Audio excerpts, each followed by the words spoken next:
दोस्तों आज हम बात करेंगे कि खासकर स्विंग ट्रेडिंग के अंदर back to back stop loss क्यों हिट होते हैं। इवन उन लोगों के भी जिनको कई सालों का एक्सपीरियंस है, टेक्निकल एनालिसिस पूरी तरीके से आता है, सारी चीज़ें उनको स्ट्रेटजी भी पता है, उसके बाद भी उन लोगों के भी back to back stop loss hit होते हैं। उसके बाद होता क्या है, कई सालों का एक्सपीरियंस होने के बाद भी, सारा टेक्निकल नॉलेज होने के बाद भी अगर back to back stop loss hit होते हैं तो लोग फ्रस्ट्रेट होने लगते हैं। वो ट्रेडर फ्रस्ट्रेट होते हैं जिनके back to back stop loss hit होते हैं। फिर उनको डाउट होने लगता है कि या तो मुझे ही सही तरीके से चीज़ें नहीं आती, या तो फिर ट्रेडिंग में कोई भी चीज़ काम नहीं करती। ये सब मतलब कि बेकार की बातें हैं, एनालिसिस और स्ट्रेटजी वगैरह। तो देखिए, कुछ जो रीजन है जो मैंने ऑब्जर्व किए हैं उनको आपके साथ शेयर करता हूँ मैं, कि कुछ रीजन ऐसे हैं जो बहुत ही कॉमन हैं जिनकी वजह से सब कुछ आने के बाद भी लोगों के back to back stop loss hit होते हैं। ठीक है, तो पहला तो अगर मैं रीजन बताऊं तो होता क्या है कि लॉस हमेशा, जो ट्रेडर का माइंड होता है ना, वो ये सोचता है कि मैं लॉस कम से कम लूंगा और प्रॉफिट ज़्यादा। यही सबकी स्ट्रेटजी रहती है, पोजीशन साइजिंग और ये सब का कॉन्सेप्ट मिला जुला के। ठीक है, तो होता क्या है कि जब भी एक बंदा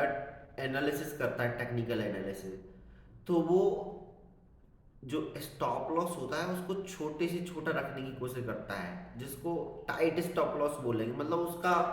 ये रहता है मोटिव कि जो मेरा स्टॉप लॉस हो ना, वो बिल्कुल छोटा सा हो, ज़्यादा बड़ा ना हो, ताकि मेरा जो रिस्क रिवॉर्ड का सिनेरियो है वो सही से फिट हो जाए बढ़िया तरीके से। तो उसके चक्कर में क्या होता है, बहुत छोटा सा स्टॉप लॉस बंदा निकाल लेता है, वो टेक्निकल एनालिसिस करके। देखिए, अलग अलग टाइम फ्रेम में अगर जाके आप चार्ट को एनालिसिस करेंगे तो अलग अलग पैटर्न आपको नजर आएंगे। हो सकता है कि डेली कैंडलस्टिक चार्ट में आपको कोई पैटर्न ना नजर आ रहा हो, लेकिन अगर आप आर्ली टाइम फ्रेम में जाके देखेंगे तो हो सकता है छोटा मोटा पैटर्न नजर आ जाए। तो इस तरीके से वो थोड़ी ओवर एनालिसिस करके और एक छोटा स्टॉप लॉस निकाल लेते हैं, जबकि वो एक प्रॉपर जो स्ट्रक्चर होता है चार्ट का, मान लीजिए अगर आप स्विंग ट्रेडिंग ले रहे हैं डेली बेसिस पे, तो पता चला कि डेली बेसिस के स्ट्रक्चर को इग्नोर करके बंदे ने आर्ली बेस पे जाके और कोई पैटर्न फाइंड आउट करके वहाँ पे एक सपोर्ट निकाल लिया, वहाँ पे एक स्टॉप लॉस निकाल लिया। मतलब कुल मिला के माइंड में ही ये है कि मुझे छोटा स्टॉप लॉस रखना है। छोटा स्टॉप लॉस रखने के चक्कर में बहुत टाइट स्टॉप लॉस रख लेते हैं, और जब भी स्टॉक मूव करता है तो वन वे मूव तो नहीं करता है। ठीक है, ऊपर जाएगा फिर नीचे आएगा, फिर ऊपर जाएगा नीचे आएगा, और आपने टाइट स्टॉप लॉस रखा तो वो हिट हो जाएगा 2-3 दिन में। तो मैक्सिमम मेजोरिटी ऑफ, मैं कहूँगा स्टॉप लॉस का एक ये भी रीजन है, टाइट स्टॉप लॉस रखना, प्रॉपर चार्ट के स्ट्रक्चर को इग्नोर करना, चार्ट के स्ट्रक्चर के बेस पे स्टॉप लॉस ना रखना। ये भी एक रीजन है कि छोटे से छोटा स्टॉप लॉस रखना। उसमें क्या रहता है कि ज़्यादा चांस रहते हैं, अगर आप जितना छोटा स्टॉप लॉस रखोगे, खासकर स्विंग में, क्योंकि एक दिन का तो काम है नहीं, कुछ दिनों तक तो आप ट्रेड में रहोगे, 2 वीक तक, तो उस दौरान वो हिट हो जाता है स्टॉप लॉस। तो सबसे पहला रीजन है कि टाइट स्टॉप लॉस। ठीक है, अब दूसरा क्या होता है, दूसरा एक चीज और मैंने ऑब्जर्व की है कि कई बार हमने जो भी स्टॉप लॉस डिसाइड किया हुआ होता है, इवन चार्ट के स्ट्रक्चर के हिसाब से भी कर लिया हमने स्टॉप लॉस एनालाइज, लेकिन होता क्या है कि जब भी कोई स्टॉप लॉस हिट होता है ना किसी ट्रेड में, तो जो ट्रेडर होता है उसका माइंड कन्विंस नहीं होता, उसको लगता है मैं कैसे गलत हो सकता हूँ, मैंने इतना अच्छा एनालिसिस किया था। क्योंकि देखिए, ट्रेडिंग है, यहाँ पे चार्ट बनते हैं सप्लाई और डिमांड की वजह से, जो पैटर्न बनते हैं वो ब्रेक भी हो सकते हैं, कहीं सेलिंग आ गई तो स्टॉप लॉस भी हिट हो सकता है, कोई बड़ी बात नहीं। और आपने प्रॉपर तरीके से एनालाइज किया, प्रॉपर निकाला, उसके बाद अगर स्टॉप लॉस हिट होता है ना, मतलब आपने एक बहुत ही अच्छा ब्रेकआउट फाइंड किया, ठीक है, चार्ट पे सब कुछ आपको बढ़िया लग रहा था, वॉल्यूम भी बढ़िया था, कैंडल भी बढ़िया थी, और आपने एक स्टॉप लॉस निकाल लिया अपना स्ट्रेटजी के हिसाब से और एंट्री कर ली उसमें। होता क्या है, उसके बाद जब वो ट्रेड नहीं चलता है, अपोजिट डायरेक्शन में चलने लगता है, आपका स्टॉप लॉस हिट करने के लिए आता है, तो जो ट्रेडर है ना, उसका दिमाग कन्विंस नहीं होता उस चीज़ के लिए, वो उसको ये चीज़ एक्सेप्ट ही नहीं हो पाती कि यार इतना अच्छा ब्रेकआउट था, इतना अच्छा वॉल्यूम था, उसके बाद भी स्टॉप लॉस कैसे हिट कर सकता है। इसको तो जाना ही चाहिए था, मेरे को इतना नॉलेज है, इतना मैंने मेहनत की, ऐसे चार्ट तो हमेशा चलते ही हैं, जबकि वो उस टाइम पे स्टॉप लॉस हिट करने के लिए आता है। अब होता क्या है कि बंदे को दिख रहा होता है कि स्टॉप लॉस हिट हुआ है, तो करता क्या है, वो सोचता है अच्छा मैं क्लोजिंग का वेट करूंगा। क्लोजिंग का वेट करता है, उसको हॉप आ जाती है, उसके अंदर उम्मीद आ जाती है कि नहीं भले ही नीचे आ रहा है लेकिन इतना अच्छा ब्रेकआउट था तो वापस से जाएगा। और होता क्या है, वो स्टॉप लॉस हिट करता है। स्टॉप लॉस हिट करने के बाद अभी कहानी सुनो,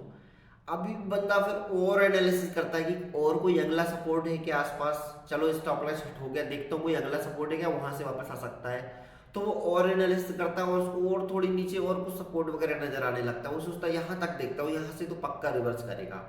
और वो एसएल के नीचे भी चला जाता है स्टॉक। मतलब जो आपकी स्ट्रेटजी के हिसाब से आपने एसएल डिसाइड किया था उसके नीचे भी चला जाता है, लेकिन आपकी साइकोलॉजी, आपका माइंडसेट आपको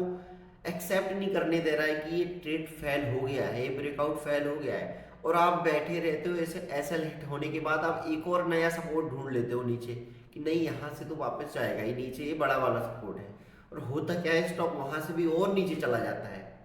और फिर जब आप मजबूर हो जाते हो, जब आप लॉस जो आपने ऐसा डिसाइड किया था उससे भी ज़्यादा लॉस हो जाता है, फिर आप एग्जिट करते हो। जब आप एग्जिट करते हो फिर थोड़ी बहुत नीचे जाके फिर वापस से स्टॉक चलना स्टार्ट हो जाता है। तो होता क्या है, पहले केस में हमने टाइट स्टॉप लॉस रखा, दूसरे केस में हमने स्टॉप लॉस जो भी रखा चलो मान लो रियलिस्टिक रखा, लेकिन जब वो हिट करने के लिए आ रहा है तो हम, हमारी साइकोलॉजी हमें रोक रही है, हम अपने आप को उस ट्रेड, उस गलती को एक्सेप्ट ही नहीं कर पा रहे हैं, उसकी वजह से हम और अगला सपोर्ट देख रहे हैं। स्टॉप लॉस हिट होने के बाद भी बंदा अगला सपोर्ट देखता है कि यहाँ से स्टॉक वापस जाएगा, तो एसएल लेने के साथ साथ वो बड़ा एसएल ले लेता है जो इवन नहीं लेना होता है उसको, ठीक है। तो यहाँ पे कुल मिला के साइकोलॉजी डिस्टर्ब हो जाती है, ठीक है। तीसरा जो पॉइंट है स्टॉप लॉस हिट होने का, बेसिकली वो ये है, मैंने ऑब्जर्व किया है कि कोई भी टाइम लिमिट ना रखना, मतलब कि टाइम स्टॉप लॉस की भी एक नाम की चीज होती है, लेकिन मैं आपको सिंपल बताऊं कि कोई भी ट्रेड में आप एंटर कर रहे हो, खासकर स्विंग ट्रेड की बात कर रहा हूँ, ठीक है। तो स्विंग ट्रेड मैंने ज्यादातर ऑब्जर्व किया है कि मोमेंटम होता है तभी आपके सक्सेस जाते हैं, मतलब कि किसी स्टॉक में मोमेंटम आया, ठीक है, आपको उसमें एंटर करना, उस मोमेंटम के साथ उस स्विंग को कैप्चर करना है। अब होता क्या है कि कई बार हम ब्रेकआउट पर ट्रेड लेते हैं, ठीक है, स्विंग ट्रेड, और फिर उस स्टॉक का मोमेंटम चला जाता है, वो चलना बंद कर देता है या कंसोलिडेट करने लगता है, और हम तो ब्रेकआउट लेने के बाद बैठे रहते हैं और बैठे ही रहते हैं कि यार कब तक नहीं चलेगा, ब्रेकआउट के नीचे थोड़ी जा रहा है, ये स्टॉप लॉस थोड़ी हिट कर रहा है। लेकिन वहां पे जबकि ये नहीं, ये समझने की जरूरत है कि जो स्विंग ट्रेडिंग है वो मोमेंटम का गेम है, और हमने मोमेंटम देख के लिया था। अगर वो ट्रेड 2 वीक तक नहीं चल रहा है तो हमें उससे निकल जाना है, भले ही वो ना प्रॉफिट दे रहा हो ना लॉस दे रहा हो, क्योंकि उसमें बने रहोगे तो आपका स्टॉप लॉस ही हिट करेगा, क्योंकि कहीं ना कहीं मोमेंटम चला गया ना, तभी तो नहीं चल रहा है। अगर कोई स्टॉक ने ब्रेकआउट दिया है और हम स्विंग कैप्चर करने वाले थे, हमने स्विंग ट्रेड लिया है, और वो ब्रेकआउट देने के बाद चलना ही बंद हो गया, 2 वीक से वहीं पड़ा हुआ है, तो उसमें बने रहने का कोई मतलब थोड़ी है। जितना ज़्यादा आप टाइम दोगे आपका स्टॉप लॉस हिट होगा और कुछ नहीं होगा। तो ये जो 3 चीजें हैं बेसिकली, इसके अलावा भी बहुत सारी चीजें हैं, लेकिन ये अभी मैंने इस वीडियो में केवल इतना ही बता रहा हूँ क्योंकि वीडियो लंबा हो जाएगा। तो एक तो ये है कि हमें टाइट स्टॉप लॉस नहीं रखना है, दूसरा ये है कि जो भी स्टॉप लॉस हमने डिसाइड किया है उस पर हमें स्टिक रहना है, साइकोलॉजिकली डिस्टर्ब नहीं होना है कि जब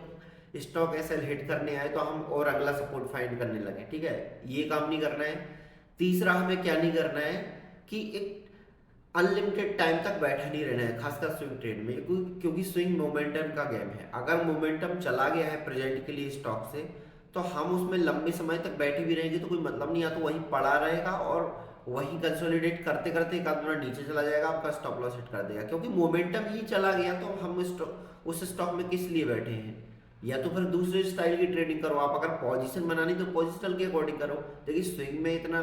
2 वीक से ज़्यादा लंबा रखने का मेरे को नहीं लगता कोई मतलब सेंस है। क्योंकि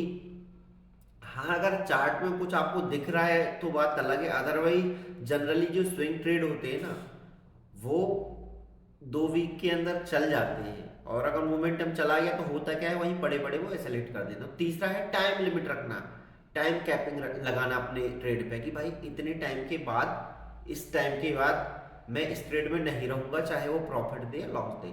तो ये 3 चीजों का अगर विशेष ध्यान रखोगे तो बहुत हद तक स्टॉप लॉस हिट होना कम हो जाएंगे, ठीक है। ये नहीं बोल रहा हूँ कि 100%, क्योंकि इसके अलावा भी बहुत सारे फैक्टर हैं, बहुत सारी चीजें हैं जिनका ध्यान रखना है, लेकिन ये कुछ इंपॉर्टेंट पॉइंट है जो मोस्टली ट्रेडर गलतियां करते हैं जिसकी वजह से स्टॉप लॉस हिट होते हैं।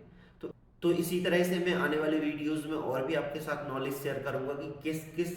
वजह से स्टॉप लॉस ज़्यादातर ट्रेडर के हिट होते हैं, इवन नॉलेज और एक्सपीरियंस होने के बाद भी। थैंक यू दोस्तों।